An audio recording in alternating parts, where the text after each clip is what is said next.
여러분 안녕하십니까? 광주교육대학교 교육학과 교수 박남기입니다. 지금 우리 교재의 제8장 교육 재정과 학교 회계 세 번째 강의로 학교 회계에 대한 공부를 하겠습니다. 그러니까 처음에 교육 재정의 일반 원칙 특징에 대해서는 배웠고요. 그 다음에 학교 위에서 국가 차원, 지방교육 자치단체 차원 거기까지 어떻게 예산이 오고 어떻게 또 그 지출이 이루어지는지에 관한 공부를 했고요. 이제는 단위 학교, 여러분이 근무하는 학교 차원에서 예산이 어떻게 확보가 되고 어떻게 집행이 되며 여러분은 무엇을 어떻게 역할을 하게 될 것인지에 대한 공부를 합니다. 우리 교재에서는 학교 회계를 둘로 나누어 놓고 있습니다. 하나는 그 제도 자체에 대한 이해, 그리고 두 번째로는 실제에 관한 이야기들로 이루어져 있는데요. 그것을 묶어서 강의를 하겠습니다. 그 다음에 학교 회계 제도 이해는 또 크게 첫 번째로 학교 예산의 원칙이 어떻게 되는지, 그 다음에 학교 회계의 세입 세출 구조는 또 어떻게 되어 있는지, 그 다음에 셋째로 세입 세출 현황은 어떤지 이렇게 되어 있습니다. 그래서 이 세 가지를 간단히 보고요. 학교 회계 운영의 실제는 학교 회계 운영의 이해, 그 다음에 그 학교 예산의 과정과 교사의 역할, 그러니까 여러분이 어떤 역할을 하게 될지, 그리고 마지막으로는 실제에 관한 자료가 조금 들어 있습니다. 그래서 그런 차원에서 여러분하고 같이 공부를 진행하겠습니다. 자, 그러면 지금부터 시작하겠습니다. 지금 여러분 그 PPT에서 보는 것처럼 이 학교 회계 제도라는 것은 2001년부터 전면적으로 도입이 되어서 시행이 되었습니다. 물론 이 배경에는 1995년 5.3.1 교육개혁에서 기존의 그 학교 예산 운영 제도가 가지고 있는 비효율성, 또 문제점, 불투명성 이런 것들을 들어서 개혁안이 제시가 되었고요. 그걸 바탕으로 해서 2001년부터 전면적으로 도입이 되게 된 것입니다. 그러면 아마 여러분들은 그전의 제도와 이 제도와의 관계에 대한 게 궁금해질 텐데요. 우리나라 학교의 회계제도 발전 방안에 관한 연구에 보면은 학교 회계제도 도입 전과 후의 이야기가 있고요. 이것을 표로 설명을 해놓고 있습니다. 개정 전에는 얘기해 본 것처럼 날짜도 그 돈 오는 날짜도 계속 서로 달랐고요. 여기서 배부 방식이 가장 큰 차이가 있는데요. 옛날에는 일상 경비하고 도급 경비로 구분해서 아예 사용 목적을 정해서 돈을 줬어요. 그러니까 학교는 딱 사용하라고 한 그곳에 사용할 수 있는데, 그러다 보니까 동일한 교육 활동을 하더라도 그 출처가 서로 다르면 그 다른 데로 또 각각 집행을 해야 하는, 그래서 1년 초에 계획을 세우기도 어려운 이런 상황으로 되어 있었습니다. 그 다음에 이제 뭐 그 외의 내용들에 대해서도 각각 회계 지침에 따라서 장부를 정리해야 되는데 이제 통합 장부를 사용한다는 것. 그 다음에 일상 경비 경우에는 잔액이 발생하면 모두 반납했지만 이제는 이월을 시킬 수 있다는 것. 뭐 그 외 이런 점이 있는데 아무튼 가장 큰 차이는 지금 이 표에서 보는 것처럼, 그림에서 보는 것처럼 수입이 각각 따로따로 되면 거기에 따라서 각각 지출도 따로 있는데, 이제는 이 수입을 다 하나로 묶어서 교육비 특별회계, 그러니까 또는 일반 회계로부터의 전입금, 보조금, 수익자 부담 경비, 학교 운영 지원비, 발전기금 사용료 이런 것들을 다 합쳐서 거기에서 지출을 하게 되고요. 그 이외 것들은 아예 목적을 정해서 일부 또 내려오기도 합니다. 그래서 이걸 바탕으로 해서 여러분들과 같이 진행을 하겠습니다. 우리 지금 이제 여기 보면은 학교장 책임 아래 단위 학교의 우선순위에 따라서 자율적으로 예산을 편성하고 학교 운영에 심의를 거쳐서 집행한다 이렇게 되어 있잖아요. 그래서 지금 여기에 이렇게 되면은 학교장의 교육 철학을 반영하기가 용이합니다. 물론 그렇다고 해서 학교장이 자기 혼자서 학교 운영의 기본 방향을 정하고 또 예산의 큰 틀을 짜는 것은 아닙니다. 요새 학교들은 그 학교의 운영 방침을 정할 때도 구성원들과 협의해서 진행을 하고요. 연초 그 학교 예산을 수립하려고 할 때도 가능하면 많은 구성원들이 참여해서 교육의 철학이 함께 공유되고 거기에 적합한 예산이 마련되도록 이렇게 준비를 하고 있습니다. 여기서 이제 이런 걸 할 때 기본 원칙을 따라야 한다 이렇게 되어 있습니다. 근데 그 전에 우리 교재 내용을 잠깐 보면은 있는 것처럼 그 학교 회계 제도가 있는데 이 사립학교는 교비 회계로 운영한다. 그러니까 이건 이제 국립하고 좀 차이가 있죠. 국공립하고. 그래서 또 사립학교는 자기들 스스로 가지고 있는, 물론 그러나 자의적으로 하는 건 아닙니다. 자, 그럼 학교 운영에 있어서 학교 예산의 예산 원칙을 한번 쭉 볼 텐데요. 뭐 예산 원칙이라고 하는 것은 일반 재정 원칙이 그대로 반영된 거고 말 그대로 되어 있어서 그렇게 어려운 건 없습니다. 뭐 총계주의 그러면 뭐예요? 전체를 합산한다는 거기 때문에 발생한 모든 세입 세출은 학교 회계의 세입 세출에 포함되어야 한다. 뭐 이제 별도로 해서는 안 된다는 거고요. 뭐 그 다음에 독립, 각 연도에 지출하는 것은 당연히 그 학년도에 하고 다른 연도에 지출돼서는 안 된다 이렇게 되어 있습니다. 기본적으로 3월 1일부터 2월 말까지가 원칙입니다. 아까 그 자동 2월 부분이 언급되긴 했었는데요. 그러나 극히 예외적인 경우고요. 대부분은 그 연도 안에 다 집행을 해야 합니다. 그 다음에 예산 사전 의결, 사전에 당연히 의결되어서 하는 거고 그때 갑자기 필요하다고 해서 갑자기 어떤 예산 항목을 신설하고 집행할 수는 없습니다. 뭐 공개의 원칙, 모든 게 다 공개해야 된다. 수입의 직접 사용 금지 원칙. 예를 들어서 어떤 돈으로 받아서 돈으로 쓸 수는 없다는 거죠. 그러니까 반드시 수입은 지정된 기관에 예치한 후에 거기에서 꺼내서 쓰게 되어 있습니다. 그 다음에 예산 목적 외 사용 금지. 반드시 이제 예산을 편성할 때 이것은 학급 운영비다. 그러면 다른 예산이 부족하다고 해서 학급 경영에 해당하는 부분을 꺼내 쓰기는 어렵습니다. 그래서 그 배분된 예산은 그 목적을 위해서 사용하라. 뭐 이런 정도의 원칙인데 뭐 특별한 건 없습니다. 학교 회계의 세입 세출 구조는 세입은 장, 관, 항목으로 되어 있다 이렇게 되는데 장이 가장 넓은 항목이 범위고요. 그 밑에 관, 항목으로 되어 있습니다. 세출은 정책, 단위, 세부 이렇게 나누어서 한다 이렇게 되어 있고요. 그 이하로 내려가면 이전 수입, 자체 수입, 기타 수입이 있다.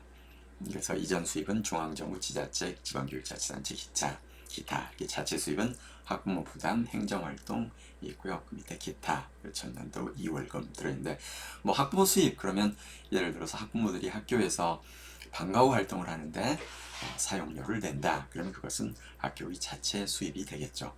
행정활동 그러면 무슨 증명서를 떼러 가잖아요. 그러면 돈을 조금씩 받죠. 이런 것들도 다 자체 수입으로 잡습니다.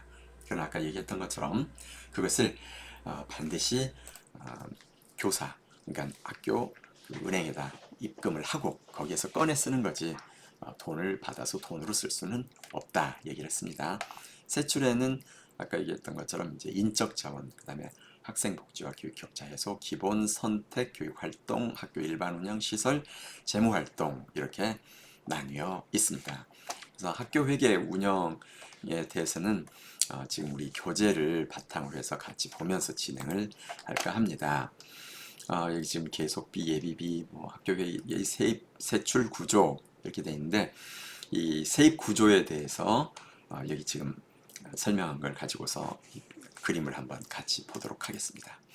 이 내용을 보면요, 여러분들 학교회계 세입 예산 과목 구조 그랬을 때 아까 뭐라고 그랬어요? 장, 관, 항목 이렇게 된다고 했죠. 그래서 장이 가장 큰 건데 장에는 보면 이전 수입이 하나 있고요. 그 다음에 지자체 이전 수입, 그 다음에 기타 이전 수입 이렇게 돼 있는데 여기서 제일 먼저 이게 장이 이전 수입이고 중앙정부, 지자체, 그 다음에 지방교육단체, 기타 이게 이제 관에 해당하겠죠. 그 다음에 여기서 장관 항이잖아요.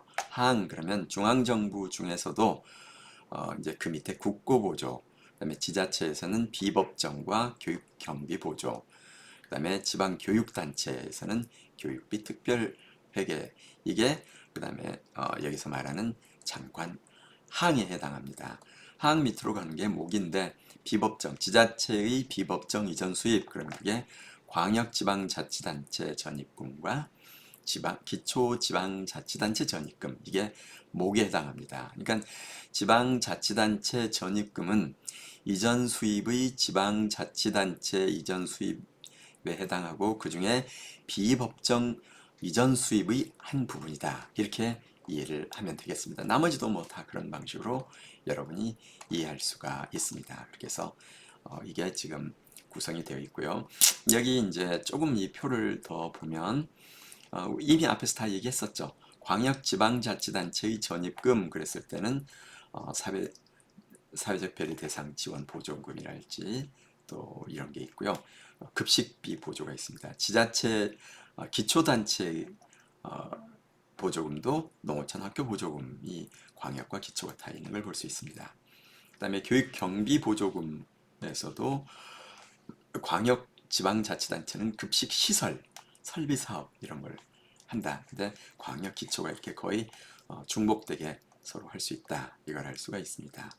그 다음에 지방교육자치단체가 아니라 지방교육단체에서 교육단체에서 이전한 돈, 그러니까 이전 수입이죠. 준 돈은 교육비 특별회계가 있는데 그것은 또 학교회계 전입금하고 사립학교 보조금 수입으로 나뉜다.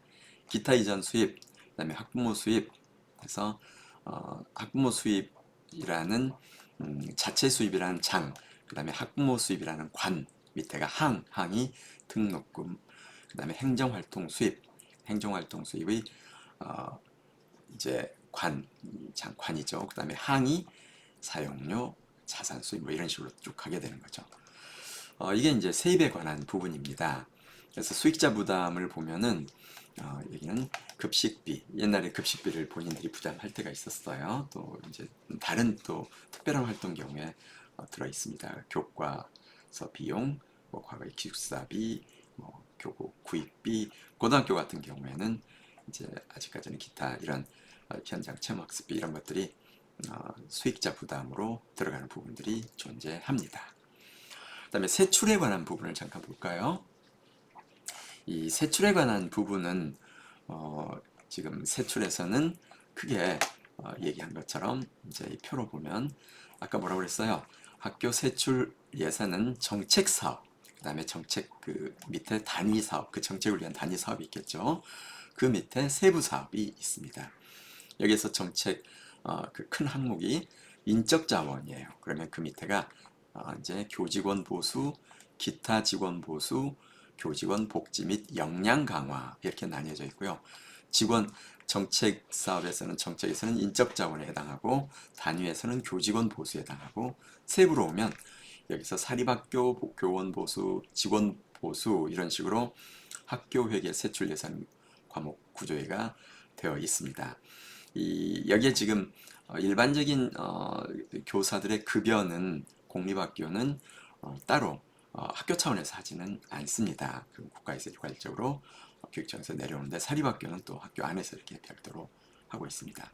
기타 직원 대체 경비에 의해서 정규 교직원을 대체하는 기간제 교원에 관한 인건비, 그 다음에 학교 운영 지원 수당 이렇게 되는데 교직원에게 필요한 활동을 할 때 직원에게 지급하는 수당이 있습니다. 그리고 교직원 복지 및 역량 강화를 위한 것도 여기에 들어가는데 여러분 교원 연수 비용은 인적 자원 운영의 라는 정책 사업에서 단위 사업이 직원 복지 및 역량 강화가 있고 거기에 따라서 지급한다. 이걸 알 수가 있습니다.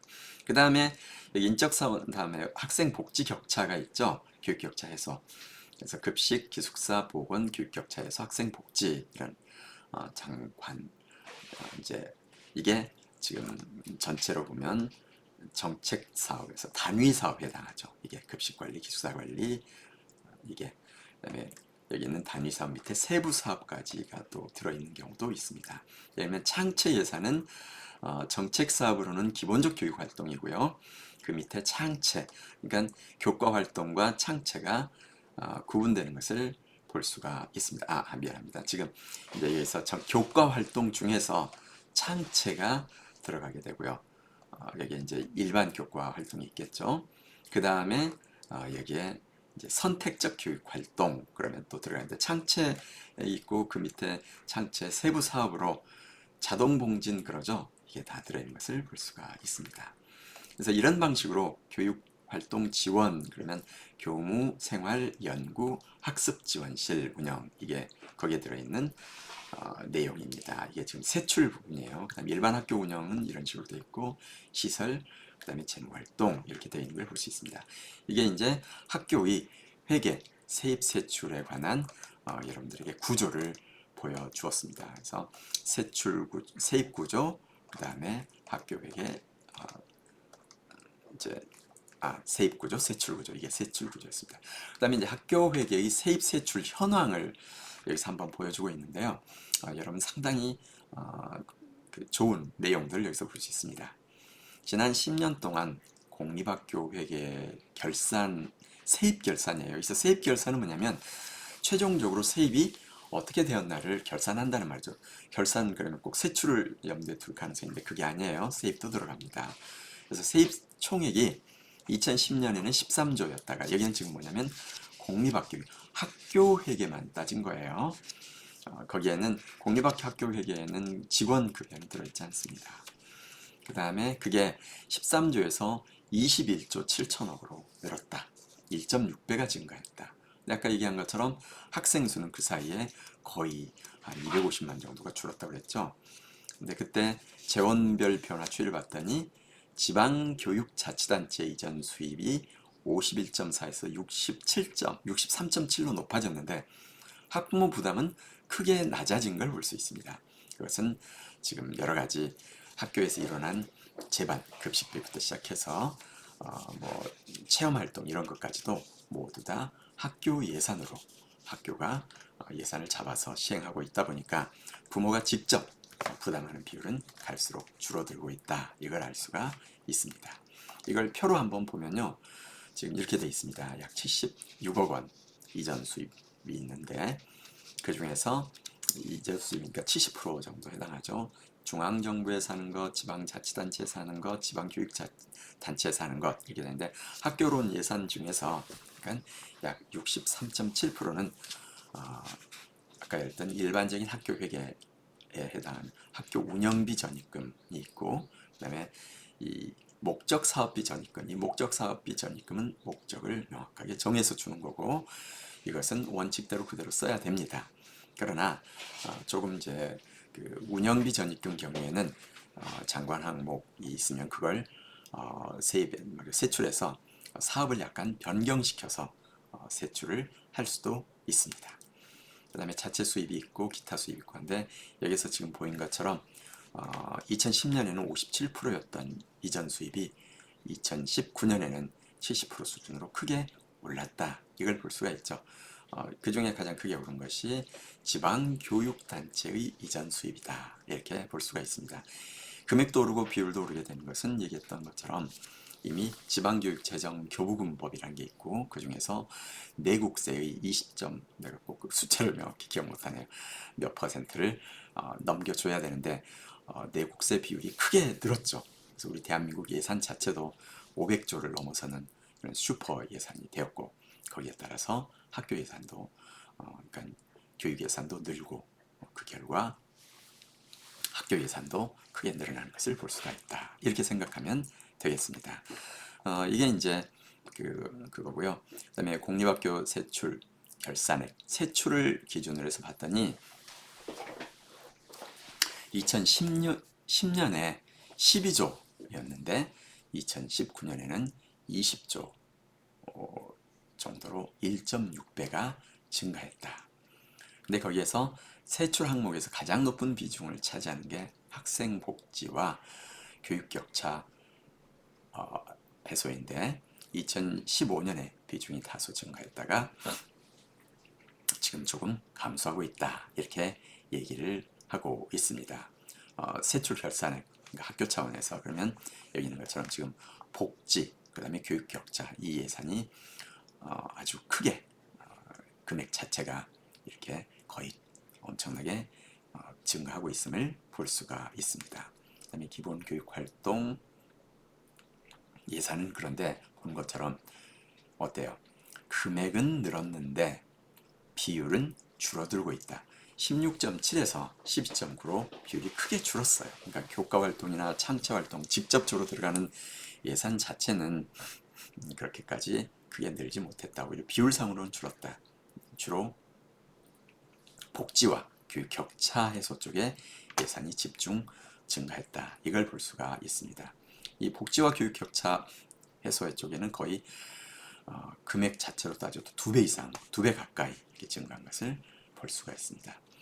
그 다음에 이제 선택적 교육 활동으로 지금 보이고 있는 것이 방과 후, 그 다음에 방과 후 학교 운영 이외 이렇게 둘로 나뉘어서 뭐 그건 비중이 거의 비슷합니다.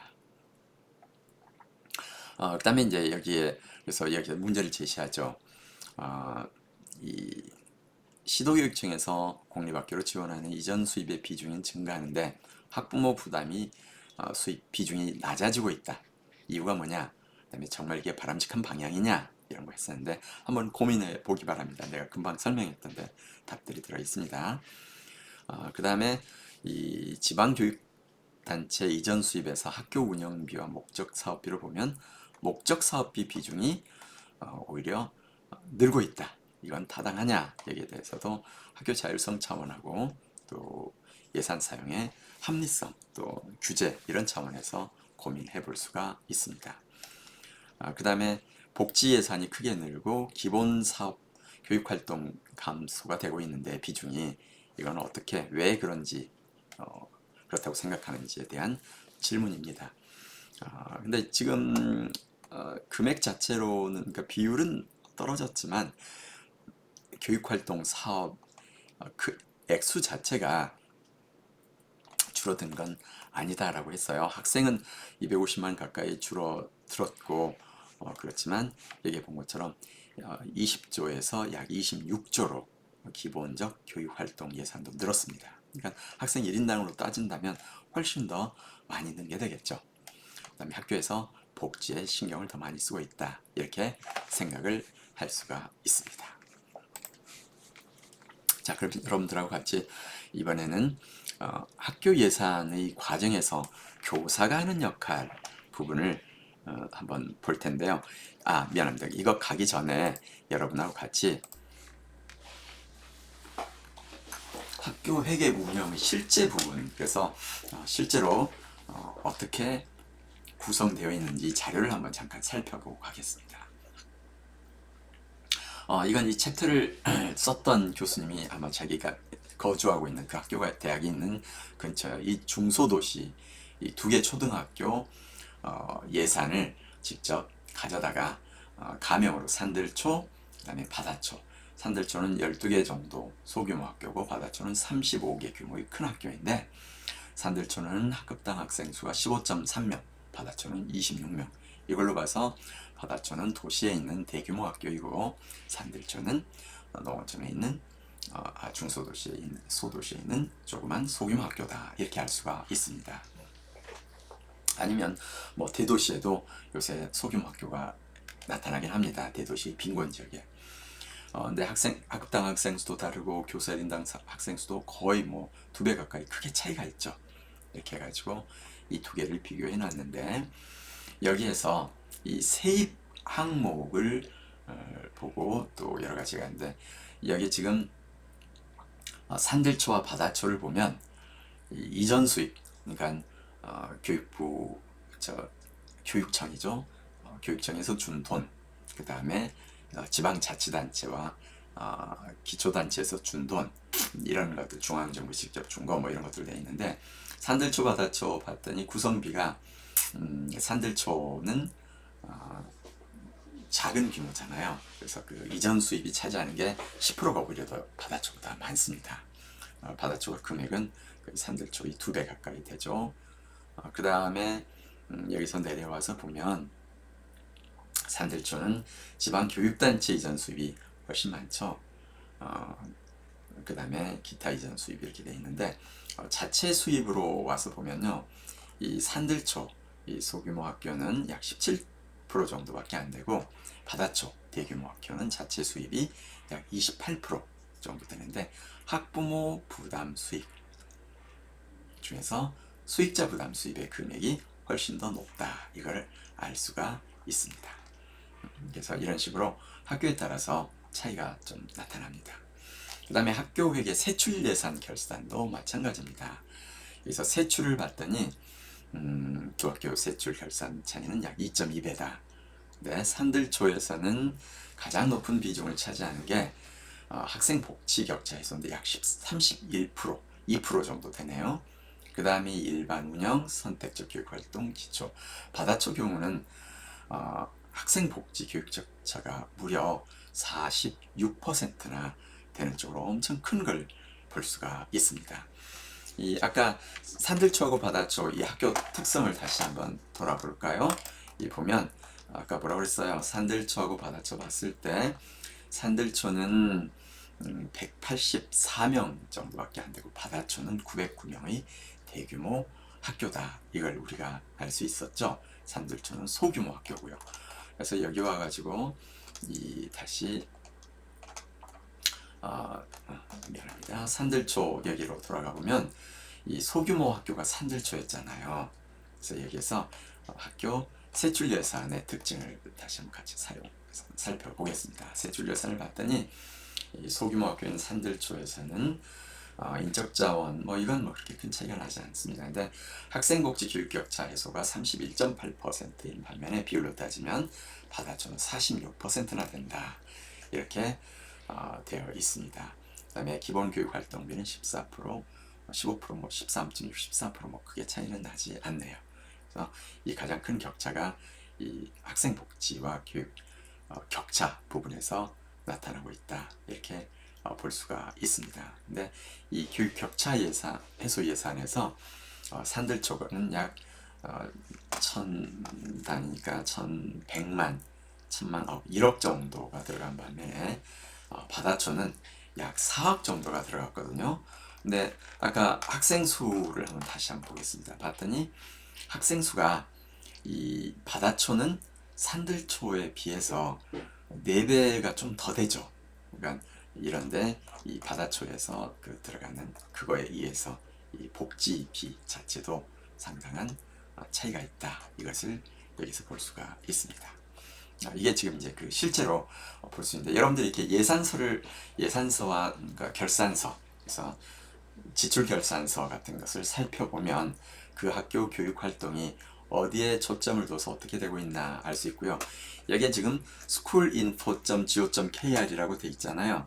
그래서 여러분들이 여기로 들어가게 되면 여기에서 이런 방식으로 이 각각 그 학교의 학교별 공시 정보를 살펴볼 수가 있습니다. 그래서 예를 들면 광주광역시의 어디 북구에 있는 광주교육대학교 광주부설초등학교, 이건 이제 국립이니까 그냥 국립이 아닌 각화초등학교를 한번 볼까요? 그래서 이렇게 각화초등학교로 가가지고 검색을 하면 그 각화초등학교에 관한 이런 기본적인 예산 부분부터 시작해서 이런 내용들이 상세히 뜨고요.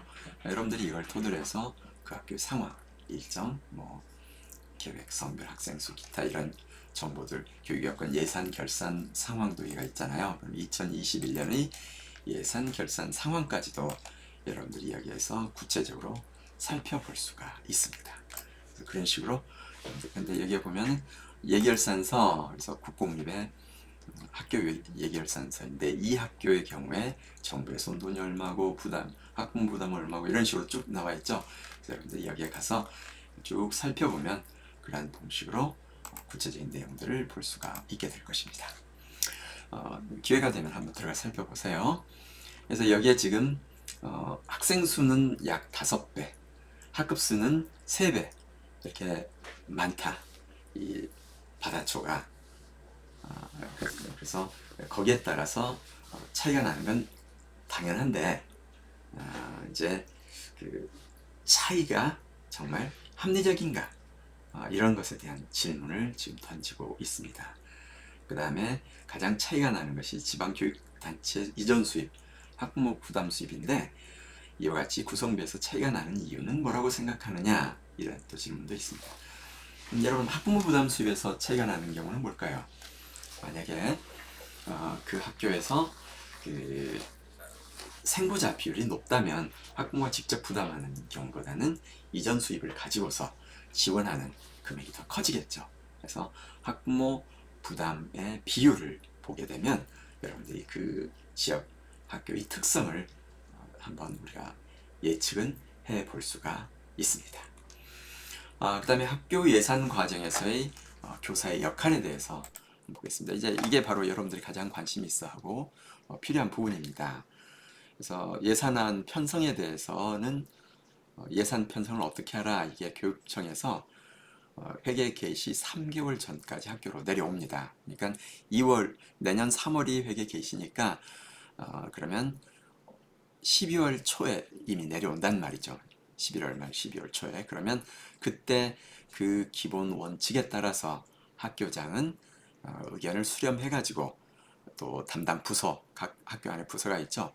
거기에서 이제 예산을 다 받아가지고 타당성을 검토한 후에 학교의 예산안을 만들어서 예산 요구서를 이제 그때 말한 대로 부별, 개인별 예산 요구서를 제출받아서 실제로 이제 하게 되는데 예산서를 만들게 되죠. 그럴 때 관할 교육청으로부터 회계연도 50일 전까지 학교 회계로 전출되는 금액의 총 규모 및 분기별 자금 배정 계획을 확보받는다. 이건 무슨 말이냐면 당신 학교로 올해 얼마의 예산이 갈 거다. 이게 회계 개시 50일 전, 그러면 1월 한 10일까지는 온다는 말이 되겠죠. 그리고 목적 사업은 대상 학교가 지정되면 바로바로 통보를 해줍니다. 새 목적 사업으로 이런 게 있고 이걸 하라. 그 다음에 이제 그렇게 되면 학교장은 그 총 세입 규모를 바탕으로 해서 부서별 또는 전체 조정회의를 거쳐서 예산을 확정하고요. 이게 이제 최종적으로 예산 조정 작업을 하고, 그렇게 되면 회계연도 30일 전까지 학교 예산안을 누가 심의하게 된다 그랬죠? 학교 운영위원회입니다. 운영위원회 보내게 되고, 그러면 운영위원회에서는 회의 개최, 그때 회의 개최 7일 전까지 예산안을 운영위원들에게 보내고, 그래서 그걸 가지고 소위원회에서 심의를 하고 학교장이 제안 설명을 하고, 그렇게 되면 교 운영위원회에서는 학교 회계년도 적어도 5일 전까지, 그럼 2월 23일까지는 종료를 해서 학교장에게 예산 심의 결과를 송부를 합니다. 그러면 학교장은 예산을 확정하고 학교 홈페이지 등 가정통신문에 공개를 하게 돼 있어요. 아까 제가 그 공개 사이트 한번 보여줬잖아요. 여러분들이 관심을 가지고 그 사이트에 가서 클릭하면 전국의 어느 학교든 이 학교 알림이 사이트에 가면 필요로 하는 정보를 다 받아볼 수가 있습니다. 그 다음에 이제 결산에 관해서는 또 유사한 과정을 거칩니다. 2월 말까지 이제 올 1년 동안 썼던 걸 다 결산 종료를 하고, 칠납 폐쇄 종료는 회계 종료 20일 전까지. 그래서 보통 뭐 2월 28일까지 돈을 쓸 수 있는 게 아니고요. 써야 할 돈은 미리 그 세출금 지출을 20일 전, 즉 2월 뭐 10일, 2월 28일, 8일까지는 다 맞춰야 돼요. 그래서 학교에서 대학 같은 경우에도요, 미리 쓸 돈은 미리 신청하라고 합니다. 그 이후에는 출납 폐쇄가 되기 때문에 쓸 수가 없어요. 그 다음에 이제 결산서를 회계 시스템에서 작성을 하고, 그 다음에 이제 결산서를 학교 운영위원회에 제출하게 됩니다. 그러면은 회계연도 종료 후 2월 이내에 제출하면 예결산 소위원회에서 심사를 하게 되죠. 학운에. 그래서 심의를 하고 결과를 통보하고 그 다음에 결산한 것을 공고하게 된다. 이게 결산 부분입니다. 그래서 이제 여기에서는 실제로 학교 회계의 운영의 실제를 또 이 책에서는 보여주고 있습니다. 교재 이제 저희가 309쪽으로 가서 한번 보도록 하겠습니다. 여기 309쪽으로 가면 어느 학교에서 그 학예 발표회를 한다 그러면 여기 있는 것처럼 그 학예 발표 운영 계획서가 들어있는데요. 프로그램, 그 다음에 관련된 예산 요구서가 여기 들어가게 됩니다. 그럼 여러분들이 어떤 식으로 뭘 하겠다 이렇게 프로그램을 하게 되면 이 각각을 하는데 예산은 뭐 할 때 얼마, 뭐에 얼마 이런 식으로 해가지고 하게 되고요. 이 실습은 여러분들이 3학년 2학기 때 광주교대 같으면 교육실습 1이라고 해서 이 교육실습 1을 할 때 거기에서는 기본적으로 학급 경영 부담임으로써 역할을 하게 되고요. 그 다음에 학교 행정 지원 업무를 하게 됩니다. 그때 이제 이러한 어떤 학예 한 학년이 동시에 한다. 그럼 뭐 그런 게 되겠죠. 학예 운영 계획서를 작성하고 그 다음에 예산서까지 만들어보는 그런 활동을 하게 될 것입니다. 이게 이제 거기 실제로 나와 있는 이 표에 관한 것입니다. 그래서 이런 식으로 여러분하고 같이 이 교육 재정과 학교 회계에 관한 얘기를 쭉 나눠봤습니다. 그래서 지금 이제 이 부분을 간단히 정리하고 마치면요, 여러분들 지금 전체로 보는 것처럼 학교 회계제도와 관련해서 크게 지금 2001년부터 초중등학교 전면 회계제도가 도입됐다. 그 전에는 예산별로 별도로 각각 수입이 해당 부분이 내려면 그걸 그대로 썼고, 그러다 보니까 학교에 자율성이 없었다. 그 얘기를 했었고요. 그 다음에 이게 지금 학교 회계제도는 학교 자치를 강화하는 방식입니다. 예산을 내 마음대로 쓸 수 있어야 자치라고 할 수 있겠죠. 돈 쓰는 걸 정해놓고 쓰라고 했을 때는 자치가 이루어지기 어렵습니다. 그 다음에 그렇다고 해서 학교장 마음대로 쓰는 게 아니라 학교 운영위원회의 심의를 거쳐서 한다. 이렇게 했었어요. 그다음에 예산의 원칙이라는 게 있고, 그 다음에 학교 회계에서의 세입 세출 구조. 이 세입은 장관 항목, 세출은 정책 단위, 그 다음에 세부 항목 이렇게 돼 있고요. 그 이외에 학교 회계 운영에 관해서 그 구체적인 내용은 책을 교재로 해서 설명했습니다. 그 다음에 실제로 학교 예산의 과정에서 교사가 하는 역할 그랬는데, 이런 이제 교육청에서 예산안이 에 관한 이제 구체적인 내용들이 내려오면 학교장 혼자 하는 게 아니죠. 실은 교장 선생님이 각 부서에 요청을 하면 그 부서를 맡고 있는 여러분들이 또 자기 학급에 관한 것까지 예산을 직접 만들어서 학교 운영위원회를 거쳐서 최종적으로 예산안이 만들어지게 된다. 그래서 여러분들이 이런 일을 하려고 할 때는 이런 예산을 짜는 능력도 필요한데요. 여기에 대해서는 교육 실습을 할 때 또 당연히 함께 하게 될 것입니다. 그래서 이런 부분은 뭐 학교 현장에 가면 금방 배울 수 있으니까 너무 걱정하지 않아도 됩니다. 그래요. 여기까지 해서 여러분들하고 같이 교육 재정과 학교 회계에 대한 강의를 마치도록 하겠습니다. 여러분 고맙습니다.